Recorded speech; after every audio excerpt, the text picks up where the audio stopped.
全台湾市立动物园的保育员，这工作是真危险，人才定定是留袂调。因为薪水当中有危险加急，已经是30年拢无调整咯。最近行政院总算通过加薪，会依照这保育员照顾动物的危险性，调整3000块到5000块。也那这项福利对明年元旦开始实行。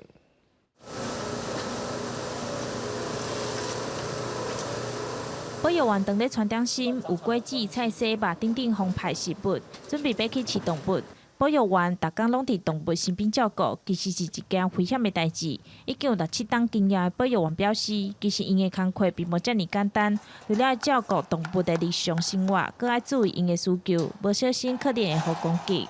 尽量的部分，即使是常常排抹药啊，即使我也足惊，嘿啊。搭伫个话无老伙是，我是当是足幸运啊，老伙的话我当是拄好尔，所以这是我照顾新娘来讲，我当有较危险的部分。会来到公立动物园做保育员，拢是对动物有热情。不过30档内，因的薪水甲危险职务加级拢无调整过。高雄寿山甲台北白沙两个动物园，2年前共同争取提升危险加级。最近行政院总算通过，台牛会按照保育员所照顾的动物的危险性来分3级，会调升到3000到5000块不等。